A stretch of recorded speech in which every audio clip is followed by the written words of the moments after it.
Assalamualaikum warahmatullahi wabarakatuh. Perkenalkan, nama saya Anissa Nurfitriani, NIM 01A1200067 dari kelas B.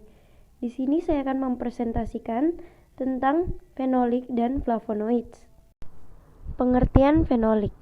Senyawa fenol merupakan kelompok penting dari tumbuhan senyawa biologis aktif yang memperkuat organisme dan mencegah penyakit.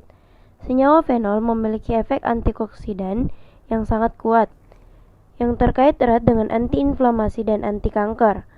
Beberapa studi epidemiologi telah terbukti ada hubungan yang signifikan antara konsumsi makanan kaya senyawa fenolik dan penurunan risiko mengembangkan penyakit kardiovaskular dan neurodegeneratif.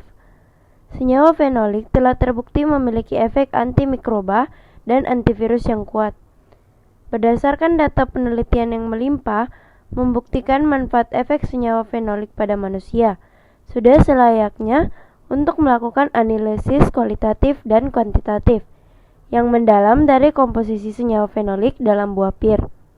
Selanjutnya, klasifikasi fenolik. Klasifikasi fenolik terdiri dari struktur dan kelas, seperti struktur C6 dengan kelas fenolik sederhana, struktur C6C1 dengan kelas asam fenolat dan senyawa yang berhubungan lainnya, C6C2 dengan kelas aseatfenon dan asam fenilasetat, C6C3 asam sinamat, sinamil aldehid dan sinamil alkohol, C6C3 dengan kelas komarin, isokomarin dan kromon, C15 dengan kelas kalkon, auron, dihidrolkalkon, flavan, flavon, flavanon, flavanonol, antosianidin dan antosianin.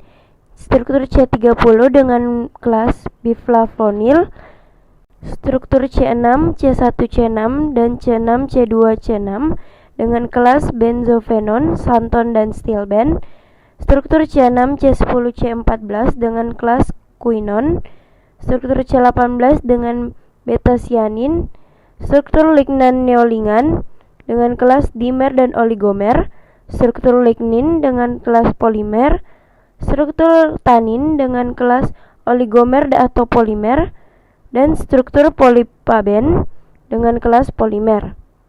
Selanjutnya, pengertian flavonoid. Flavonoid adalah kelas penting dari produk alami, khususnya mereka termasuk kelas metabolit sekunder tanaman yang memiliki struktur polifenol. Banyak ditemukan dalam buah-buahan, sayuran, dan minuman tertentu. Mereka memiliki berbagai keuntungan efek biokimia dan antioksidan yang terkait dengan berbagai penyakit, seperti kanker, penyakit Alzheimer, aterosklerosis, dan lain-lain. Flavonoid dikaitkan dengan spektrum yang luas, efek peningkatan kesehatan, dan merupakan komponen yang sangat diperlukan dalam berbagai nutraceutikal, farmasi, obat-obatan, dan aplikasi kosmetik. Ini karena antioksidannya antiinflamasi, antimutagenik, dan antikarsinogenik, properti yang digabungkan dengan kapasitasnya untuk memodulasi kunci seluler fungsi enzim. Mereka juga dikenal sebagai inhibitor kuat untuk beberapa enzim, seperti santin oksidase, siklokiginase, lipokiginase, dan fosfoinositida 3 kinase. Selanjutnya, klasifikasi flavonoid. Flavonoid dapat diklasifikasikan menurut asal biosintetiknya. Flavonoid dicirikan dengan adanya 15 atom karbon dalam kerangka dasarnya, tersusun dalam bentuk C6, C3, C6, yang sesuai dengan dua cincin aromatik A dan B, yang dihubungkan oleh unit 3 atom karbon, yang mungkin atau mungkin tidak menimbulkan dering ketiga. Cincin diberi label A, B, dan C. Langkah awal dalam biosintesis sebagian besar flavonoid adalah kondensasi 1,P kromasil molekul CoA. Reaksi ini dilakukan oleh enzim kalkon flavonon isomerase menjadi flavonon. Dari perantara pusat ini, jalur menyimpang menjadi beberapa cabang samping, masing-masing menghasilkan kelas flavonoid yang berbeda. Identifikasi flavonoid dan fenolik. Identifikasi golongan dan jenis senyawa flavonoid dilakukan menggunakan spektrofotometer ultraviolet cahaya tampak. Mula-mula, isolat murni yang mengandung senyawa flavonoid dilarutkan dalam metanol Kemudian dilihat spektrumnya menggunakan spektrofotometer ultraviolet cahaya tampak.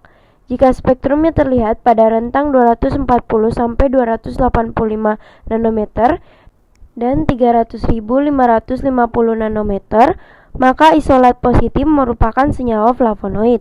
Dan selanjutnya dilakukan penambahan reaksi geser seperti aluminium klorida, asam klorida, natrium hidroksida, natrium asetat, dan asam borat. Lalu diamati pergeseran panjang gelombang maksimum sesudah dilakukan penambahan reaksi geser. Selanjutnya jalur biosintesis. Jalur biosintesis adalah ringkasan dari reaksi kimia ini, dipecah oleh setiap langkah untuk mendeskripsikan suatu jalur. Informasi ekstra relevan sering dimasukkan seperti enzim, koenzim, dan kofaktor yang digunakan dalam setiap jalur biosintesis metabolisme sekunder dalam tumbuhan. Berdasarkan senyawa pembangunannya atau building block, maka jalur biosintesis metabolit sekunder dalam tumbuhan dapat dibagi menjadi 3 jalur, yaitu jalur asam asetat, jalur asam sikimat, dan jalur asam mevalonat dan deoksisiloselusa. Jalur asam asetat adalah asetil-CoA dibentuk oleh reaksi dekarboksilasi oksidatif dari jalur glikolitik. Produk asam pirufat asetil-CoA juga dihasilkan oleh proses beta oksidasi asam lemak secara efektif, membalikkan proses di mana asam lemak itu sendiri disintesis dari asetil-CoA. Jalur asam sikimat. Asam sikimat diproduksi dari kombinasi fosfonepurifat, jalur glikolitik antara dan eritrose 4-fosfat dari jalur pentosa fosfat. Reaksi siklus pentosa fosfat dapat digunakan untuk degradasi glukosa, tetapi mereka juga fitur dalam sintesis gula dan fotosintesis. Jalur sikimat mengarah ke berbagai senyawa fenolik, turunan asam sinamat, lingan, dan alkaloid. Selanjutnya jalur asam mevalonat dan deoksisilosa. Asam mevalonik terbentuk dari 3 molekul asetil-CoA, tetapi saluran jalur mevalon asetat menjadi serangkaian senyawa yang berbeda daripada jalur asetat. Berikut adalah referensi yang saya ambil dalam membuat PPT ini. Demikianlah apa yang bisa saya sampaikan, lebih dan kurangnya mohon dimaafkan. Wabillahi taufiq walhidayah. Wassalamualaikum warahmatullahi wabarakatuh.